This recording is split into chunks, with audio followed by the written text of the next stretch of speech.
A graça e a paz do Senhor Jesus. Eu sou a missionária Janaína, da IBM, sede, e estou também participando desse projeto. Projeto Elas, Mulheres que Marcaram a História. História da igreja, história de missões, história da vida cristã. E fiquei encarregada de falar de uma mulher extraordinária que está aqui comigo, doutora Bárbara Burns. A graça e a paz do Senhor. Graça e paz, Janaína.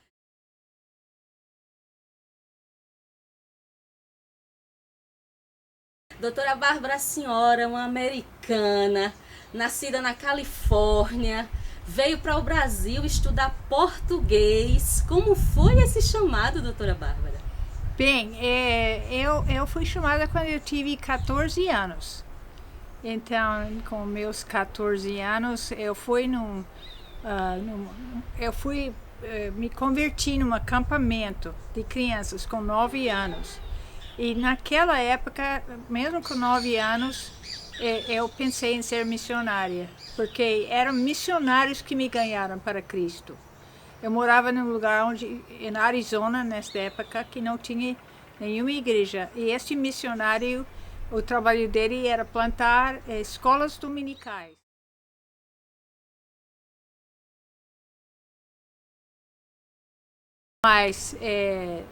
Mas uma vantagem grande que eu tive é que aquela igreja tinha alma missionária. Muito importante. É alma. Então, depois que eu fui para frente, junto com outros jovens, um casal de adultos me levaram para a casa deles e eles falaram: Bárbara, por que você foi para frente hoje à noite? Eu falei: porque Deus me chamou para ser missionária no Brasil, né? Como era uma igreja missionária, eles queriam que seus jovens fossem missionários, seus filhos fossem missionários. Então, eles investiram muito na minha vida. Os adultos investiram na minha vida, incluindo chamando atenção, me direcionando, me ajudando em muitas coisas.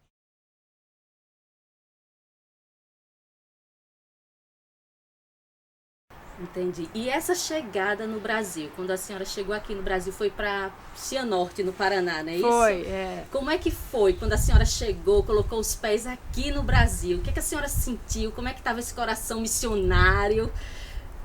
Bem, essa é outra história. Quanto tempo vocês têm? Meia hora, né?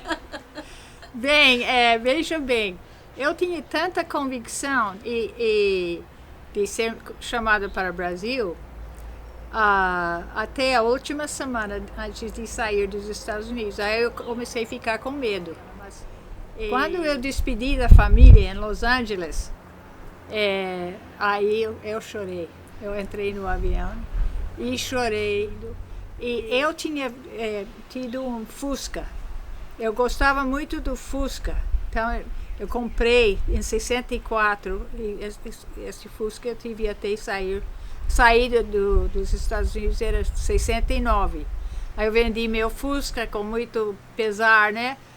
Gostava muito dele. Aí eu estava com muito medo e chegamos no Rio de Janeiro. Tinha que trocar de avião no Rio e pegar um avião para São Paulo.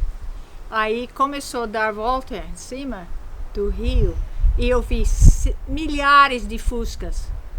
Só tinha Fusca naquela época. Vim para o lugar certo. Não, é verdade. Eu levei um susto, só tinha Fusca assim, e não tinha quase outro carro.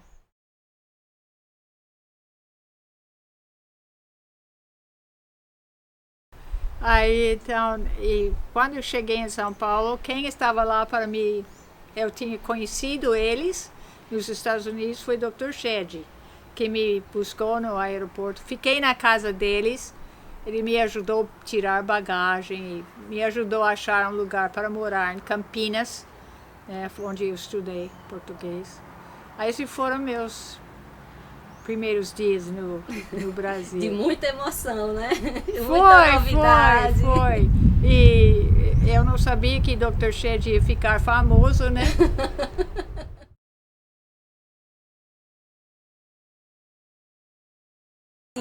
hoje a senhora enfatiza muito a questão da contextualização.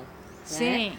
É a base de muitos de seus trabalhos, contextualização. Como foi para a senhora viver essa contextualização, essa transição? Então, a contextualização, a gente não usava esta palavra, né? Mas eu estudei com um professor no seminário nos Estados Unidos, que falava muito sobre isso. Ele tinha sido missionário na Birmânia. E ele, quando ele foi a primeira vez, ele não contextualizou nada. Ele tinha uma casa bonita, tinha servos, né? Tinha muita coisa. Aí ele viu que era errado. E também a missão dele pagava os pastores birmaneses. Aí, quando os Estados Unidos entrou na recessão econômica nos anos de 30, não podia mais pagar. E esses pastores voltaram para o paganismo. Aí ele levou um choque, né? Aí ele encontrou com outros missionários da missão de Hudson Taylor.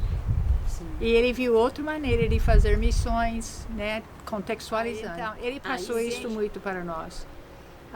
Então, quando eu cheguei no Brasil, essa foi outra longa história também, como eu cheguei em Cianorte, no fim do mundo, né? Assim, faroeste do Paraná, não tinha nem asfalto nem estrada, né? Era terra. Aí eu fui lá e o Senhor me mandou lá. Ninguém me convidou para ir lá. Eu fui, eu tinha ido lá, mas é outra história, mas eu tinha visitado lá uns britânicos que moravam lá. Então eu conheci. E quando eu orei para o Senhor me dirigir onde ir aqui no Brasil, eu senti forte desejo que era Cianorte. E eu queria vir no Nordeste, porque eu tinha amigos aqui. Aí eu falei, não é para Nordeste, não. O senhor tem certeza, né? Cianorte, muito frio lá. E tinha lá um instituto bíblico, né? O Instituto Bíblico de Cianorte, da Igreja Cristã Presbiteriana, era chamado. Aí então eu fui lá nessa cidade, eu não conheci ninguém na escola, nada. Mas eu fui morar numa casa, eu choquei todo mundo, uma solteira. Sim. Solteiras aqui no Brasil não moram sozinhas, moram com a família.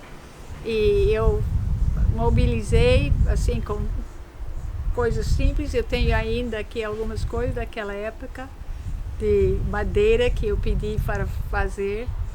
E comecei a viver lá. Meus vizinhos me ajudaram. Eu tinha uma vizinha, especialmente, ela era analfabeta, mas a mulher ela era inteligente. Então, ela me compreendia e ela me ensinou muita coisa. Ela me ensinou como fazer compras, ela me ensinou como fazer café, ela me ensinou como muitas comidas. Foi uma mãe. Foi!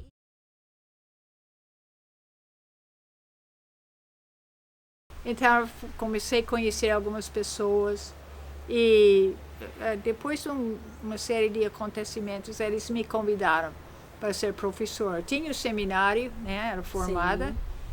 Então, eles me convidaram, eu comecei a dar aula lá. Aí começou a sua carreira longa, né? No sim, ensino. Até agora, né? Até agora, graças a Deus. E lá era vida, eu não tinha americanos, era vida brasileira, submersa. E era uma vida muito simples, né? Era um campus bonito como esse aqui, mas não tinha forro nas casas. Era de madeira, sem mata junta. Vocês sabem o que é mata junta? Não tinha. Eu passei 9 anos lá, né?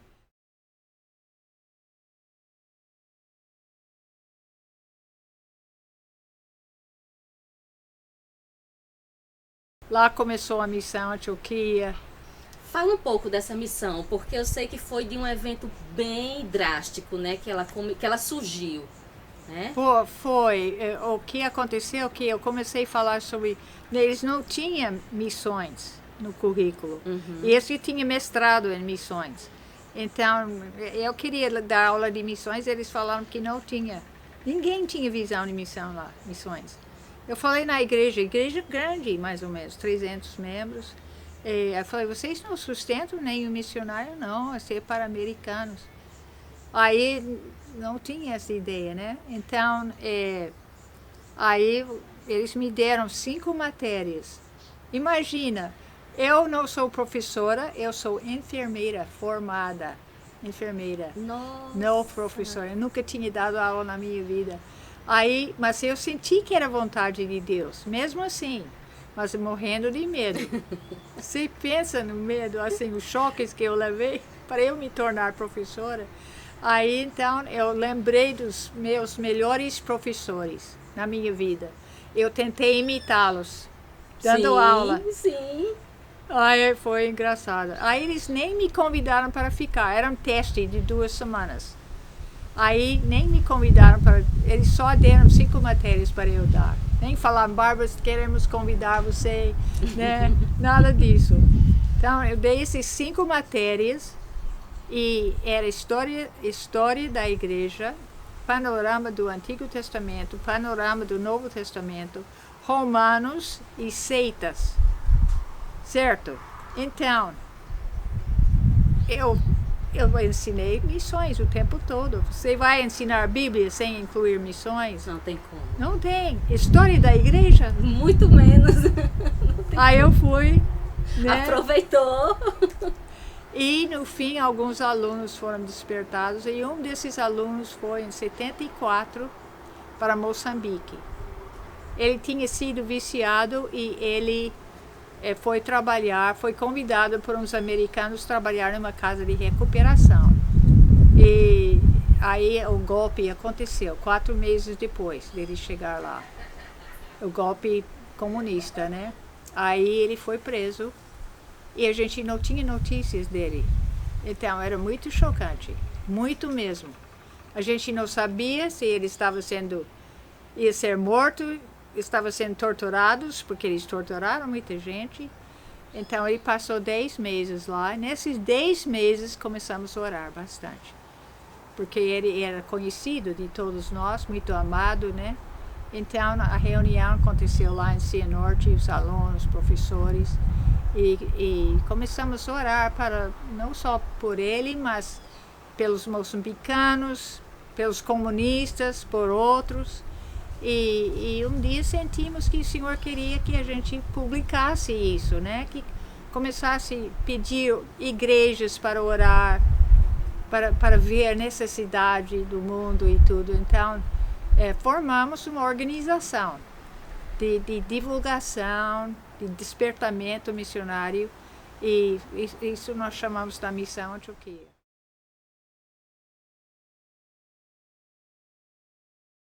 Entendi. Começou. Doutora, hoje a gente vê um conceito de contextualização um pouco diferente do que foi formado no início. Não é? Uma contextualização que às vezes compromete um pouco os princípios bíblicos. Mas Sim. Eu vejo que seus trabalhos vão nessa contramão. Eles defendem justamente que os princípios precisam ser aplicados para que a contextualização seja correta. Então, esse é um assunto longo, né? Uhum. É uma matéria que eu tenho escrito muito e fazer propaganda. Eu tenho um blog na internet que é devocionários, que eu vou de Gênesis a Apocalipse. E eu falo muito sobre contextualização nesses aí. E algumas ideias erradas que tem. Então, a contextualização começou errado. Em 72, começou no Concílio Mundial de Igrejas. Então, quando eles usavam esta palavra contextualização, era que a Bíblia mudasse. A Bíblia não era absoluta para eles, né? Então, a cultura influenciava a Bíblia. Então, contextualizar era não só fazer a Bíblia relevante, mas de adaptar a cultura, né?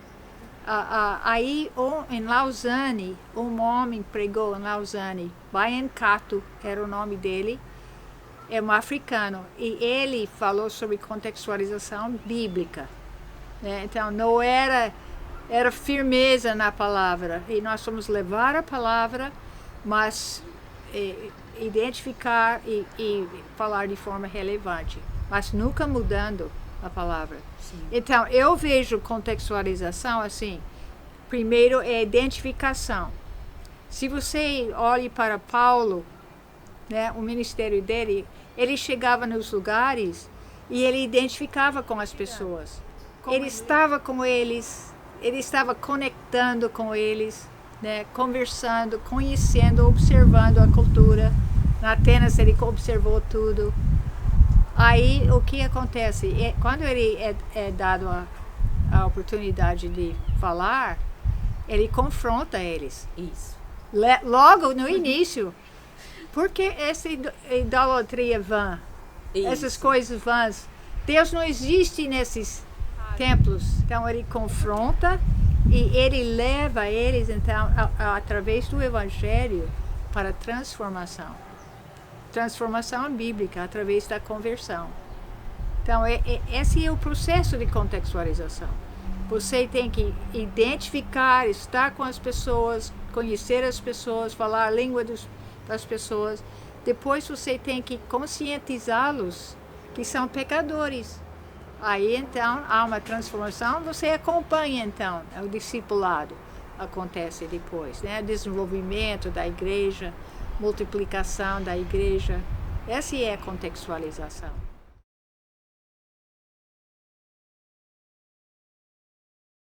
Vários fatores que têm abafado o movimento missionário.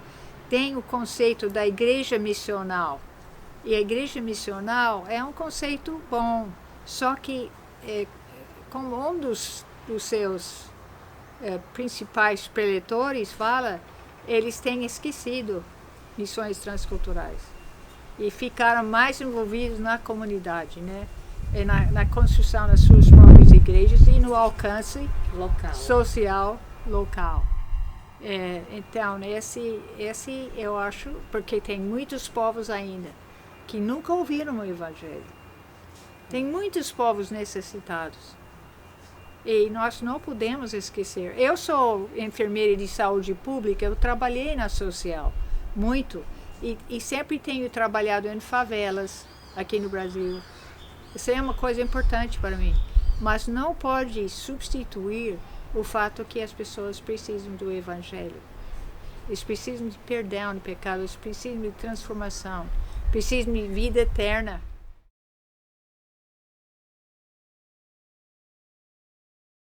Qual a mensagem que a senhora deixaria para a igreja para incentivar missões? A senhora olha ali, ó, naquela câmera, e dá uma mensagem para as igrejas de hoje, esses jovens que estão aí com sede de ir para o mundo.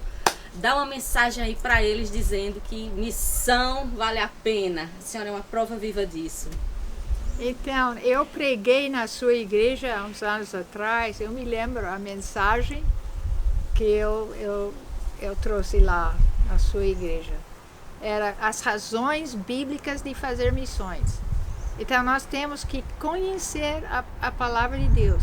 E é essencial, é central na Bíblia toda, desde Gênesis até Apocalipse, que o povo de Deus tem um papel missionário como prioridade. E Jesus, ele passou a vida preparando os discípulos, preparando, dando dica, ensinando isso, ensinando outra coisa.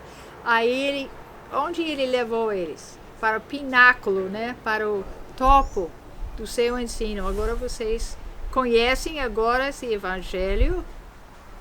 Vocês sabem que eu morri, derramei meu sangue por causa do pecado, para pagar o castigo das nações, dos povos, das pessoas.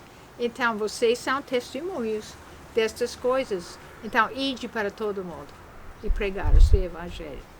Esse foi o topo do seu ensino. E é uma coisa que a igreja fez em Atos.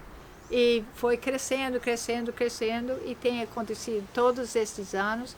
Então, não podemos parar ainda, porque não terminou. É verdade. Ainda tem campos brancos até aqui no Brasil. Né? Nós, como Missão Juvep, nós já fomos para o sertão, encontramos com pequenos povoados isolados, onde a gente fala, vocês já ouviram sobre Jesus Cristo? E falaram assim, não, Senhor, ele não mora aqui não. Entendeu? Entendi. Então, a tarefa não terminou. Não terminei. Ainda. Então, esse é meu desafio, para você entender o que a Bíblia diz sobre a vontade de Deus para a igreja. É isso.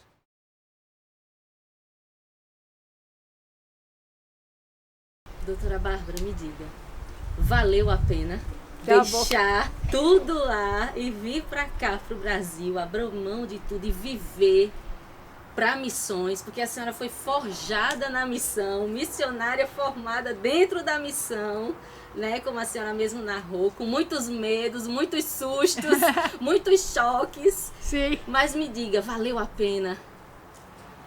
Eu posso dizer com muita alegria que valeu muito a pena. Eu não mudaria nada. Assim, eu melhoraria algumas coisas, né, na minha atuação, minhas atitudes muitas vezes, mas, gente, não tem nada melhor neste mundo de estar no centro da vontade de Deus. Deixa Deus usar a sua vida. Você não sabe onde vai, né? Mas, olhe, vale a pena você estar andando com Jesus na vontade dele. Amém. Gente, eu conversei com a doutora Bárbara Burns, essa mulher maravilhosa. O projeto é sobre mulheres que marcaram a história, mas em vez de eu falar sobre ela, eu preferi dar voz para ela. Doutora Bárbara, muito obrigada. Que Deus abençoe, lhe dê saúde e nos deixe com a senhora ainda por muitos anos, com tanto ensinamento para passar para a gente, viu? Muito obrigada mesmo. Deus abençoe. Obrigada, viu, Janaína? Obrigada a vocês.